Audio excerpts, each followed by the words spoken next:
Bonsoir à toutes et à tous, heureux de vous retrouver pour la tranche info en direct sur votre antenne Canal 10 Télévision, avec au programme de cette soirée Info 10, le journal local et régional qui sera suivi de Sport 10, l'actualité sportive avec Séverine Méridan. Elle recevra des jeunes épéistes et fleuristes qui nous reviennent des championnats de France minimes d'escrime. Ce sera après la coupure pub de 19h, mais pour l'instant place au JT.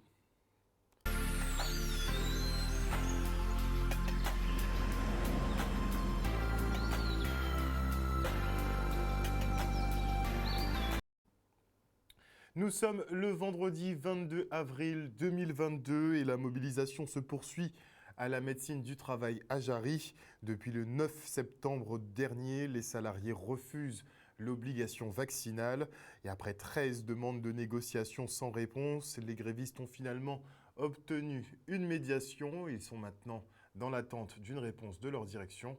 Regardez. Nous en mobilisation depuis le 9 septembre 2021 à la médecine du travail, pas d'avoir sans loi qui était qu'à appliquer en disant travail là ça, comme pour les soignants et les libéraux. Grand bonnet, nous positionnons contre obligation vaccinale là. Nous écrit direction nous pour te dire quitter l'intention à y avait nous travailler en disant là. Et nous te surtout mettre aussi en avant le fait qu'il n'y ait ni moyen de fonctionner, travailler en disant là, sans que forcément travailler, tout veillot apprend piquer forcé. Donc, nous avons dans le 7e mois de mobilisation à nous. Nous écrit 13 demandes de négociation, puisque la direction nous pas qu'à calculer nous, pas qu'à lever nous du GAD. Et nous trouvons nous à solliciter la DIECT récemment. Et nous trouvons nous dans un cadre de médiation. Donc, de par ça, nous trouvons nous qu'on dit dans un cadre de médiation, mais la direction CIST arrangé pour que la DIECT pas dans la médiation là.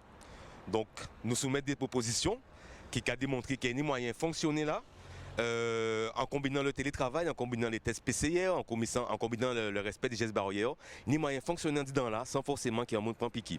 Donc, direction, on nous dit nous, qu'il y a tant de propositions qu'elle nous fait, et il retourne vers la DIECT, puisque la DIECT partait en médiation là.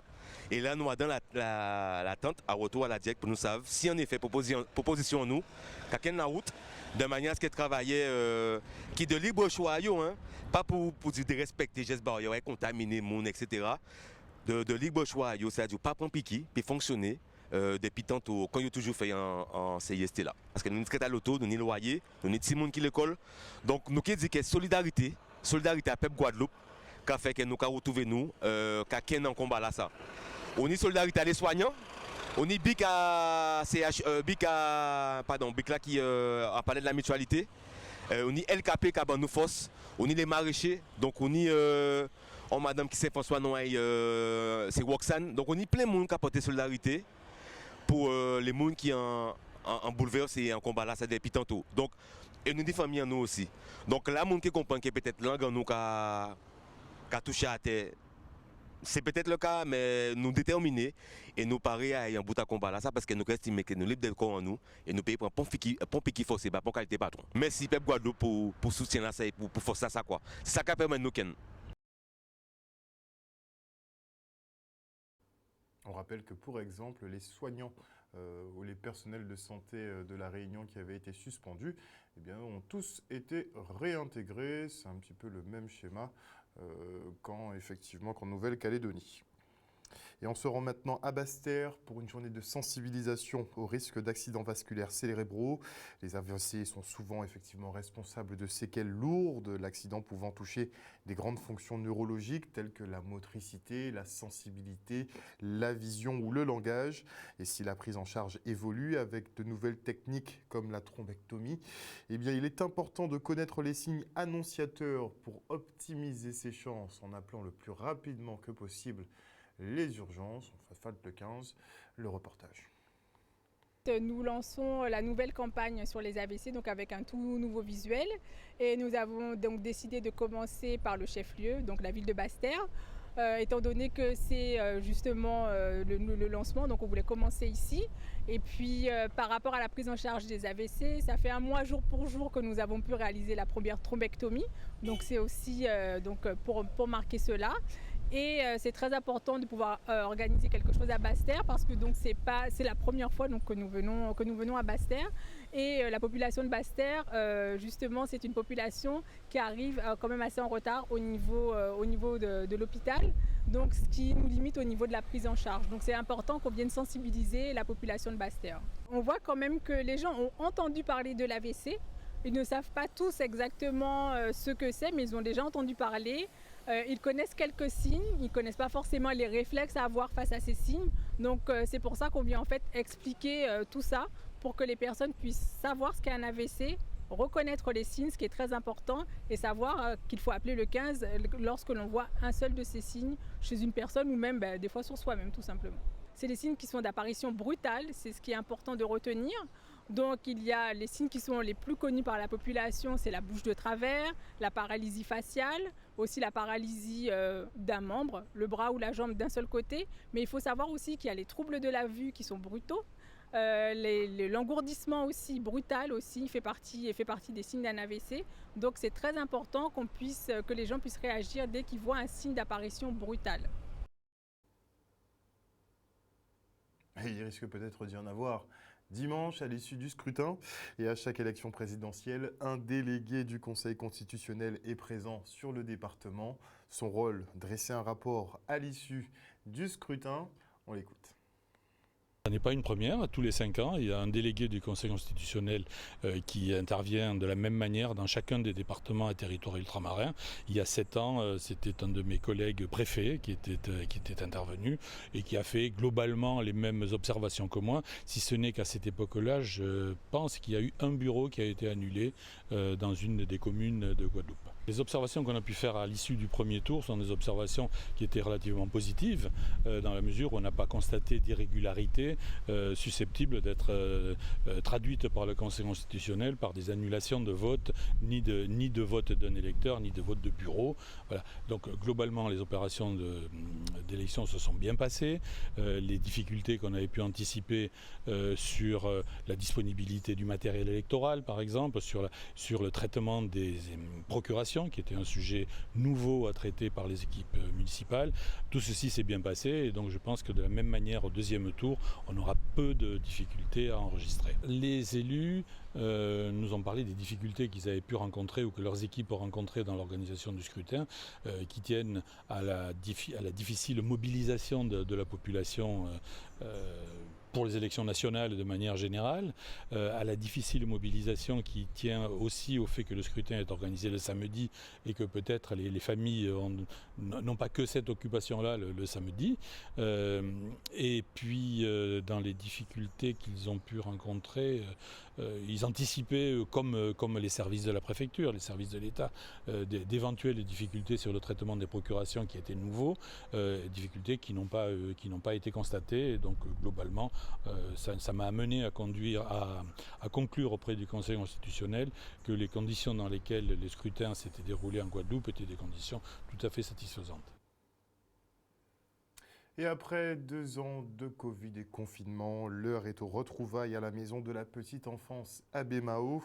Effectivement, il lance une semaine d'échange autour de nos tout-petits, histoire de resserrer les liens aussi, d'ailleurs, le reportage. Comme dit la thématique, c'est vraiment retrouver ses parents que depuis à peu près 2 ans qu'on n'a pas nécessairement de contact avec eux, où les enfants ont grandi. Aussi, les parents ont rencontré quelques difficultés, je pense pendant le confinement, où il y a eu cette période de non-libération de la parole, ou bien cette période où ils étaient amenés à gérer seuls certaines difficultés. Aujourd'hui, durant cette période, justement, de cette semaine, c'est leur permettre d'avoir des activités diverses. Après 2 ans de confinement où c'était compliqué, donc on a voulu vraiment mettre à neuf ce bâtiment, et à l'issue, justement, aujourd'hui, présenter de la thématique, les retrouvailles, accueillir les parents dans de bonnes conditions, avec beaucoup de couleurs. Ce matin, on a le groupe de parole avec les assistantes maternelles de la ville, avec des parents et bien sûr avec les professionnels de la structure. Un enfant, ça a besoin de sortir 4-5 heures par jour, aller au parc, aller Enfin, bouger, sortir, aller aux zoos, aller au jardin de Vallombreuse. Enfin, la Guadeloupe, il y a tellement de choses à faire, confinés ou pas. On en profite beaucoup des lieux comme ça parce que ça permet de déjà sortir en tant que maman des fois quand on est à temps plein, voilà. Et puis de faire jouer les enfants à d'autres jeux, puis voilà, d'aller dans un autre endroit que la maison. Ça change, ça fait du bien. Retrouver cet espace d'échange et de partage d'expérience, parce que le plus souvent, ces enfants, ces parents rencontrent aussi d'autres professionnels, d'autres parents, justement pour faire ce partage d'expérience et les difficultés qu'ils rencontrent au quotidien. Comme j'aime bien dire, il faut tout un village pour élever un enfant. Donc quand on est seul avec son enfant, on peut aller chercher des infos à droite à gauche, mais le mieux c'est vraiment d'être regroupé. Et même l'enfant lui-même a besoin d'être avec d'autres adultes que ses parents, d'autres enfants. Et c'est vraiment, il faut vivre en communauté. Et c'est vrai que le Covid a beaucoup cassé ça, mais là c'est important que ça revienne et que les gens se reconnectent un petit peu entre eux pour se retrouver et pour que les enfants se développent. Quand j'en avais qu'un et qu'il était petit, oui, j'avais vraiment plus le temps et ça permet de se questionner sur les échanges qui peuvent avoir lieu, sur les thèmes de la sécurité, de la bienveillance, des repas, de tout ce qui touche à la petite enfance. Après, ça part aussi pas nécessairement on parle pas de choses nécessairement négatives. Hein. On peut partir aussi, c'est des boutades que font les enfants sur leurs bêtises et pour savoir comment les gérer. Donc je veux dire, tous les sujets sont mis sur la table et puis on pourra partager, donner de bons conseils. Et on enchaîne avec cette opération de prévention à la prédélinquance au Gosier. Les enfants ont appris aujourd'hui les gestes de premier secours avec un sapeur-pompier, de quoi les rendre opérationnels en cas de problème. Le reste en images. C'est une action justement qui permet de prévenir la prédélinquance. Donc des enfants qui sont identifiés ou non. Donc il y a des parents qui sont venus justement nous dire qu'ils étaient dans des situations un peu compliquées. Donc là aujourd'hui justement nous recevons justement un sapeur-pompier qui présente les gestes de premier secours aux enfants. Et après, justement, nous allons passer par l'activité kayak. C'est ce fameux stage sportif pour prévenir la prédélinquance sur le Gosier. Et nous avons des intervenants comme les pompiers, police municipale, police nationale. Elle a expliqué aux enfants un petit peu quel était le métier d'un pompier. Et nous sommes passés aussi sur les premiers secours, sur les brûlures à la maison, comment réagir. Notre action a pour effet de donner le plus d'informations au tout public et en particulier à ce public de jeunes, de manière à prévenir, mais de manière aussi à aider la chaîne de secours. Ils sont censés être un peu plus tard et formés aux gestes de premier secours. Donc dans la chaîne, ils interviennent et au fur et à mesure donner l'espérance de vie à une victime qu'ils rencontreront et qui sait plus tard en faire leur métier. Toute la semaine, nous avons eu différents intervenants et aujourd'hui, vendredi, c'est le dernier jour, nous avons une intervention police nationale, police municipale sur les addictions, sur la drogue, sur les réseaux sociaux, parce que les enfants sont addicts de tout ça, sur le harcèlement à l'école. Et vraiment, c'est un stage sportif qu'on va mettre en place chaque vacances scolaires. Et pour nous, c'est très important d'apporter tout ça à l'enfant parce que devant les écoles, devant les collèges, souvent on a des jeunes qui viennent, qui leur proposent des drogues, des bonbons, des ceci, et ils ne savent pas d'où ça vient. C'est pour ça qu'on a l'intervention aujourd'hui de la police nationale et la police municipale. Il faut prévenir avant que ce soit déjà devant notre porte, il faut prévenir et surtout aider les jeunes à comprendre aussi, les effets de toutes ces substances, hein, parce que bon, on parle tout le temps de drogue, mais il n'y a pas que la drogue, il y a aussi l'alcool, il y a d'autres substances qui peuvent nuire au bien-être de nos jeunes, enfin de la population je dirais. C'est essentiel de prévenir et de travailler en amont parce que c'est vrai que le gamin il est avec des potes et tout le monde lui propose un bonbon, il ne sait pas que dans ce bonbon-là, c'est peut-être un bonbon drogué, ou même quand il sort avec ses potes chez des amis, ils vont boire, ils vont poser leur verre, mais à l'intérieur, on peut leur poser une drogue à l'intérieur du verre. Moi, je crois qu'il faut prévenir notre jeunesse, parce que cette jeunesse, c'est notre avenir. Donc, il faut les aider à comprendre ce qui peut se passer en amont. Et c'est ce travail-là que l'on fait à la direction des services aux familles à la ville du Gosier. Un reportage signé Maxime Morel. Et les petits Saint-Franciscains, eux, ont reçu leur diplôme d'aisance aquatique. Âgés de 4 à 6 ans, ils ont démontré qu'ils étaient en mesure de se débrouiller tout seuls dans l'eau. Regardez. Durant cette semaine, on a permis aux enfants simplement d'être en contact avec un milieu qu'ils ne connaissaient pas. Sortir de l'appui pédestre pour trouver justement un nouvel appui dans l'eau et trouver des différentes aisances qui, en principe, doivent leur permettre de se déplacer et de se sauver. Et l'objectif, c'est vraiment ça en fait. L'objectif du stage des anses aquatiques, c'est de permettre aux enfants de trouver leurs appuis et de sortir et rentrer dans l'eau sans aucun souci, se déplacer sur 10 mètres au cas où s'ils tombent dans l'eau sans présence d'un parent. Donc en fait, ils doivent être dans un bassin où il y a de la profondeur, donc minimum 1,30 m et sans matériel de flottaison, rien du tout. Donc c'est à partir de ce moment-là on peut commencer à trouver les mouvements de son corps, commencer à goûter l'eau, commencer à jouer avec l'eau et au fur et à mesure débloquer jusqu'à ce que l'enfant en fait accepte de mettre sa tête sous l'eau et de découvrir le monde qu'il ne connaît pas en fait. Et c'est surtout ça. On a toujours cette appréhension qui est là, on a toujours ce petit problème. Les enfants, dès qu'ils approchent le milieu aquatique, ils sont toujours très frileux.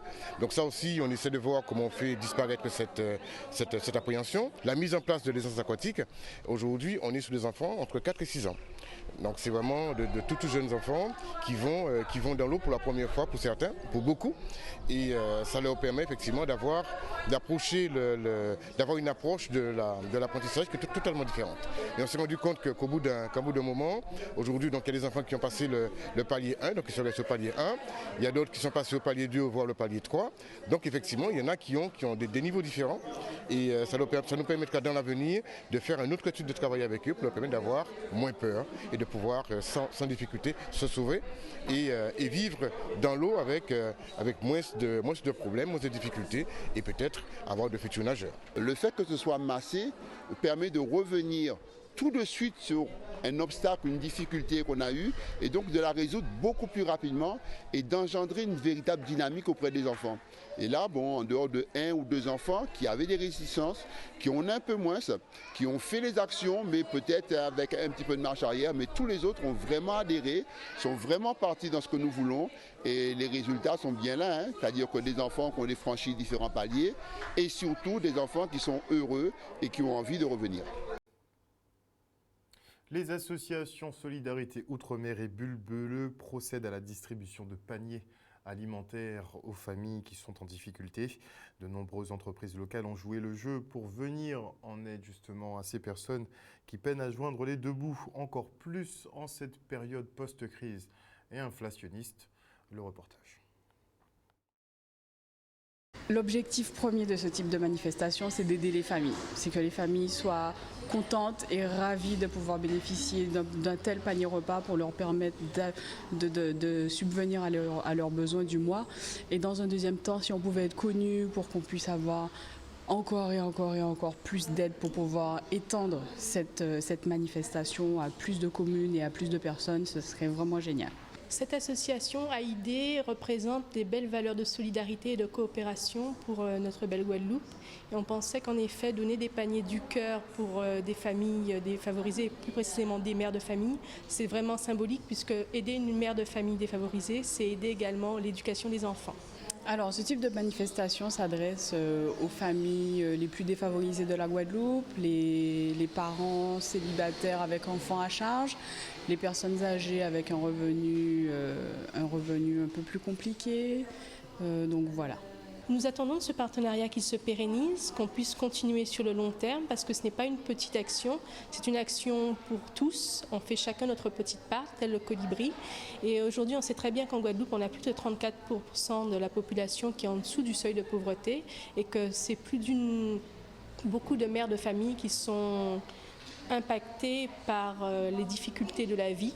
Donc, continuer ce partenariat, le pérenniser, c'est notre but dans un long terme et pour continuer et à venir. Oui, on a travaillé en partenariat avec une association que vous verrez tout à l'heure, qui nous ont communiqué donc l'identité de certaines familles.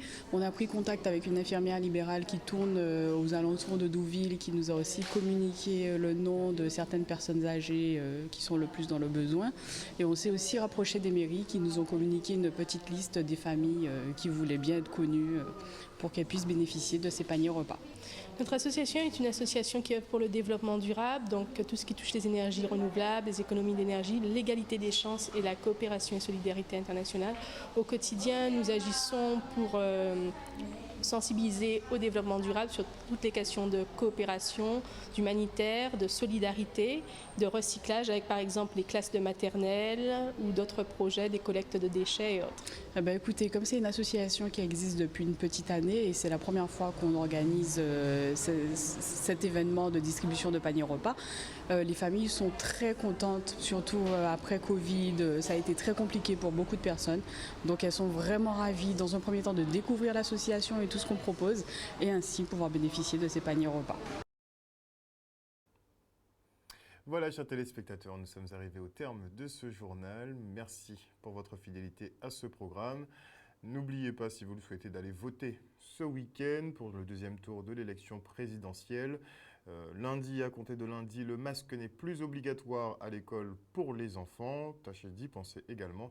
En tout cas, passez un excellent week-end sur Canal 10 Télévision. Moi, je vous retrouve lundi. Bisous, bisous tout le monde.